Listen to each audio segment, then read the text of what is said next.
Menekan biaya pengiriman logistik, khususnya barang-barang dari pelabuhan dan sebaliknya menggunakan kereta api menjadi salah satu perhatian pemerintah saat ini. Namun rencana pembangunan rel kereta barang menuju ke pelabuhan terkatung-katung dan tidak jelas nasibnya. Ya, apa sebenarnya kendala dan kapan target penyelesaian proyek ini? Berikut laporan reporter Nurulita dan juru kamera Tommy Pribadi.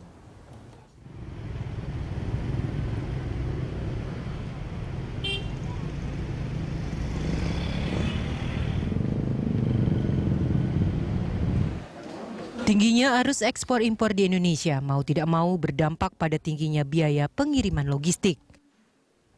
Terlebih kemacetan parah yang sering melanda membuat biaya pengiriman makin lama makin membengkak. Untuk menekan biaya pengiriman logistik yang makin lama makin tidak terkendali, pemerintah berencana mengaktifkan kembali jalur kereta barang menuju dan dari pelabuhan Tanjung Priok, Jakarta. Proyek ini juga sejalan dengan konsep poros maritim yang digagas Presiden Joko Widodo.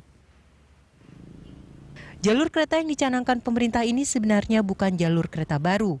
Sejak masa kolonial Belanda, jalur kereta ini sudah ada.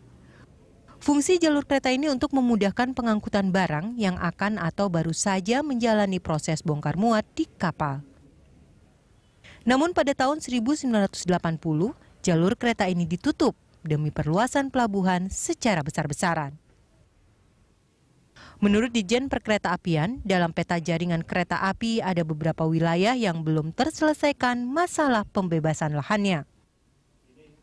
Awalnya pemerintah berencana membangun jalur kereta hingga bibir dermaga, namun rencana ini sepertinya sulit terwujud. Dirjen Perkeretaapian Kementerian Perhubungan Hermanto Dwi Atmoko menegaskan tetap akan membuat stasiun baru sebagai tempat menurunkan peti kemas dari kereta baru akan dibawa ke dermaga menggunakan truk. Yang di situ ada yang masih di luar Mendo, itu yang di lorong 22, 23. Terus kalau yang di Perindo itu udah oke Pak? Sudah, tapi nggak masuk ke dalam, karena itu masih ada Baprio itu ke situ. Sementara itu wilayah yang saat ini masih dalam tahap pembebasan adalah wilayah Jalan Lorong 21, 22, dan 23 di Kecamatan Koja, Jakarta Utara. Proses pembebasan lahan daerah ini sebenarnya telah dilakukan sejak tahun 2006 lalu. Total lahan yang harus dibebaskan adalah 42 kafling. Tahap pertama berhasil dibebaskan pada tahun 2009 hingga 2010.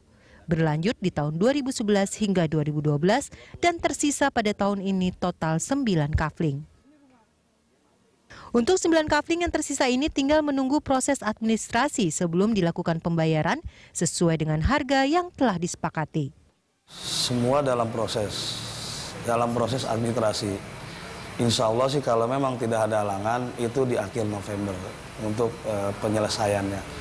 Sekarang dalam perjalanan untuk masalah administrasi surat menyurat, karena ada lahan juga yang sifatnya dia semacam ahli waris.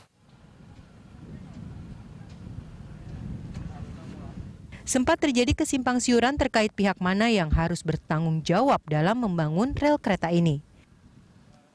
Dirut PT Pelindo II selaku pengelola Pelabuhan Tanjung Priok membantah adanya tarik ulur antar instansi dalam hal tersebut. Dari Pelindo bagian kita, lahan daerah kita yang Baprio kan sudah diselesaikan, jadi nggak ada masalah buat kita. Yang sekarang kan masih belum beres itu kan di lorong ABC-nya itu, ya, yang dimana itu tugasnya pemerintah, artinya perhubungan yang beresnya. Sementara itu Menteri Perhubungan meminta waktu untuk pembebasan lahan hingga akhir tahun 2014 ini. Menhub juga telah meminta PT Kereta Api Indonesia untuk ikut menyelesaikan proyek pembangunan rel ini. Akhir tahun ini kan kurang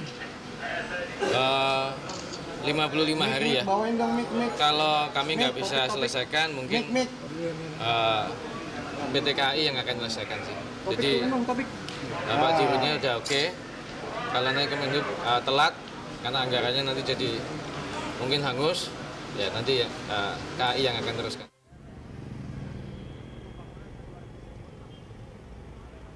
Selain siap meneruskan proyek pembangunan ini, PT Kereta Api Indonesia juga sudah menyiapkan armada tambahan sekitar 100 lebih lokomotif yang akan digunakan untuk membantu pengangkutan barang dari dan ke Tanjung Priok.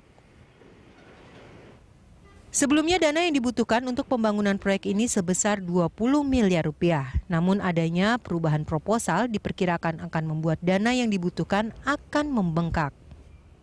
Tanahnya itu sudah diukur, contohnya 10 meter persegi. Tapi karena tanah itu dibebaskan, kemudian ada yang kejepit tanahnya. Sehingga dia minta supaya semua dibebaskan.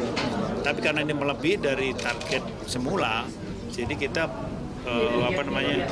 proposal kita rubah lagi dan kemudian sosialisasi lagi. Hari ini juga sosialisasi lagi. Jadi kalau di Jakarta ini kan nggak semudah di daerah untuk melakukan pembebasan lahan.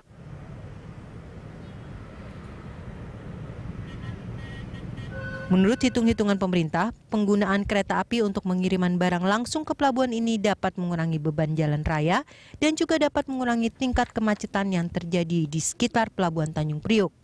Namun di Rut PT Pelindo II justru memiliki pendapat lain. Oh, nggak bisa dermaga, masuk di terminal iya, tapi bukan di dermaga. Di mana-mana ya kereta api itu kalau visible ya untuk angkutan seperti kontainer, kalau lebih daripada 300 km jaraknya, karena selalu ada double handling. Sampai di tempat tujuan juga sampai di stasiun aja kan, habis itu mesti pakai pindah truk lagi baru ke gudang kan, gitu. Tapi kecuali kalau barang-barang seperti CPO itu dari plantation bisa langsung ke pelabuhan, tapi juga nggak ke dermaga. Karena di seluruh dunia nggak ada lagi. Kalau 100 tahun yang lalu iya ke dermaga, karena belum ada mobil.